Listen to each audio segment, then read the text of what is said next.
क्या भारत अपना पानी अब पाकिस्तान के लिए यहाँ पर बंद करने जा रहा है?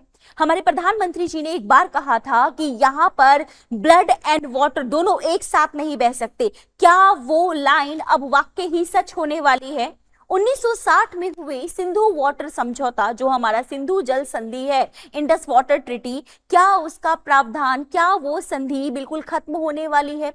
ये सारी बातें निकल कर क्यों आ रही है? ये सारी बातें एक बार फिर से सुर्खियों में हो रही है जब यहाँ पर फाइनली रावी जो नदी है हमारी, इस पर शाहपुर कंडी डैम जो है वो बनके तैयार हो रहा है। और अब इस डैम के तैयार होने के बाद जो रावी डैम का जो यहाँ पर पानी है उसका यूज यहाँ पर अब भारतीय कर पाएंगे। उस नदी का पानी यहाँ पर अब पाकिस्तान को नहीं मिल पाएगा। ये तो है एक मात्र छोटी सी खबर, लेकिन ये खबर हमारे एग्जाम के लिए, विशेषकर अगर मैं बात करूं हमारे यूपीएससी के प्रीलिम्स के साथ साथ बाकी प्रीलिम्स और यहाँ पर आपके मेंस के लिए भी काफी ज्यादा इंपॉर्टेंट है। इसके जो जो इनपुट्स हैं वो कैसे हमारे एग्जाम में काम आ सकते हैं और ओवरऑल ये खबर क्या है, समझेंगे हम आज के इस वीडियो में। नमस्कार साथियों, मेरा नाम सोनम पाठक है और आप सबका मैं चहल एकेडमी के इस प्लेटफॉर्म पर स्वागत करती हूँ। दोस्तों, ये कहानी जो है वो शुरू होती है 1960 से। जी हाँ, 1960 में जब यहाँ पर वर्ल्ड बैंक के द्वारा भारत और पाकिस्तान दोनों के बीच में इंडस वाटर को लेकर एक एग्रीमेंट कराया जाता है, जिसे हम इंडस वाटर ट्रीटी के नाम से जानते हैं। इस ट्रीटी के थ्रू ये प्रोविजन था कि यहाँ पर इंडस रिवर सिस्टम में जो यहाँ पर वेस्ट फ्लोइंग जो रिवर्स हैं और यहाँ पर जो ईस्ट वाली जो रिवर्स हैं उसके यहाँ पे वाटर का डिवीजन किया जाता है, जिसमें यहाँ पर कुछ नदियों पर, जैसे कि यहाँ पर बात करें हम इंडस और उसकी बाकी सहायक नदियों पर, जो यहाँ पर अधिकार है वो पाकिस्तान को दिया जाता है। और बाकी जो यहाँ पर अगर हम लोग बात करें रावी, सतलुज और व्यास की, इन नदियों पर पानी का जो है एक नियंत्रण ये यहाँ पर भारत को दिया जाता है।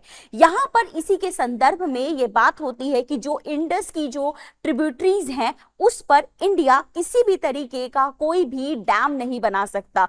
वहां पे इंडिया उस पानी को स्टोर नहीं कर सकता और इसी को लेकर लगातार इतने सालों से ये जो ट्रीटी है ये बार बार विवादित भी होती रही है। यहाँ पर बात करें इसके एग्जामिनेशन पहलू की, क्योंकि खासकर यहाँ पर अभी बात चल रही है रावी नदी के बारे में। रावी नदी में जो ये शाहपुर कांडी जो डैम जो बनाया जा रहा है, ये डैम अब फाइनली जब ये बन के ये पूरा जब इसका डेवलपमेंट जो हो चुका है, इस डेवलपमेंट के बाद यहाँ का इस पानी का, इस डैम में जो भी पानी स्टोर होगा इसका हमारे यहाँ के लोकल अब लोग यूज कर पाएंगे। पाकिस्तान तक ये पानी नहीं मिल पाएगा। लेकिन यहाँ पर अगर इस डैम की और कुछ बातों की बात करें तो 55.5 मीटर ये हाई जो है ये डैम है जो कि रावी नदी पर बना है। एक्चुअली इस प्रोजेक्ट का जो शाहपुर कांडी डैम है, इस प्रोजेक्ट को तो 1979 में ही लेकर आया गया था, बट तब से ये लगातार कॉन्फ्लिक्ट में चीजों में चल रहा था। फाइनली 2008 में इस डैम प्रोजेक्ट को नेशनल प्रोजेक्ट का स्टेटस जो है वो मिलता है।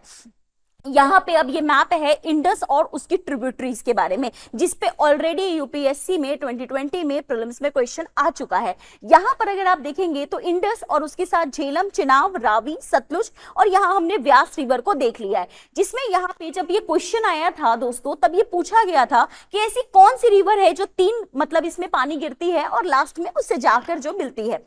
तो यहाँ पर हम देखते हैं कि इंडस, झेलम, चिनाब एंड रावी। तो यहाँ पर क्या है, झेलम, चिनाब, रावी किस में गिर रही है? सतलुज में। ये तीन नदी सतलुज में मिल रही हैं और सतलुज फिर जाके यहाँ पर जो है सो इंडस से भी मिल रही है। तो ये रिवर की आपको यहाँ पे जो नाम है उस नामों की सीक्वेंसिंग को आपको थोड़ा सा यहाँ पर ध्यान में रखना है। इसके साथ अगर बात करें इंडस वाटर ट्रीटी के बारे में, तो Indus water treaty world bank के द्वारा 1960 में यहाँ पर साइन जो है वो कराया गया था, जिसके थ्रू हम लोगों ने पहले भी बात की eastern rivers like Sutlej, Beas and Ravi, इस पर भारत के पास जो है वो राइट थे कि वो चाहे तो यहाँ पर क्या है, यहाँ पर अपने प्रोजेक्ट्स वगैरह जो है वो बना सकता है, इस वाटर का जो है वो यूज कर सकता है। भारत के पास यहाँ पे इस चीज पे रिस्ट्रिक्शन नहीं होगी। बट अगर जो वेस्टर्न रिवर्स है just like Indus, Chenab and Jhelum, इन सारी चीजों पर इंडिया का, यहाँ पर इंडिया की जो हिस्सेदारी है वो कहीं ना कहीं छोड़ी गई थी। यहाँ पर पाकिस्तान को इसका यूज करने का जो है वो यहाँ पर अनलिमिटेड जो है वो अधिकार था। हाँ, यहाँ पर इंडिया अगर चाहे तो इस पूरे वाटर का 20% यूज कर सकता है इरिगेशन के लिए, पावर जनरेशन के लिए एंड ट्रांसपोर्ट जो है पर्पस के लिए। तो ये तो थी इस ट्रिटी के बारे में बात। ओवरऑल अगर हम यहाँ पे रावी नदी की ज्योग्राफी के बारे में देखें तो यहाँ पर देखेंगे कि ये जो नदी है ये यहाँ पर कुल्लू रेंज से, जी हाँ, कुल्लू रेंज से रोहतांग पास के पास लगभग 720 किलोमीटर की ये रिवर है जो भारत और पाकिस्तान में बहती है। ये जो है ओवरऑल पीर पंजाल एंड आपका जो धौलाधार रेंज है उस रेंज से बहती है, यहां से भी क्वेश्चन आ सकता है। इसके अलावा अगर बात करें तो यहाँ पे ये जो है साउदर्न वेस्ट एक टर्न लगाते हुए धौलाधार रेंज को ये कट करती है और उसके बाद ये यहाँ पर जो है सो पंजाब में, पाकिस्तान के पंजाब प्रांत में ये पहुंच जाती है। तो ये था इससे जुड़ी हुई पूरी खबर। यहाँ पे अगर हम बात करें तो भारत कहीं से भी इंडस वाटर ट्रीटी का उल्लंघन नहीं कर रहा, क्योंकि इंडस वाटर ट्रीटी में ये मेंशन था कि भाई यहाँ पर क्या होगा, इस वाटर का जो है भारत जो है जो भी ईस्टर्न रिवर है उसका यूज कर सकता है। और इस टाइम इंडिया में भी वाटर क्राइसिस है, इंडिया की भी पॉपुलेशन लगातार बढ़ रही है, हमारे भी यहाँ पे जो फार्मर्स हैं उनको पानी की नीड है। ऐसे में जरूरी है कि हम उन पानी का, हम जो जिसका अधिकार हमारे पास मिला हुआ है उसका हम एफिशिएंट वे में यूज करें।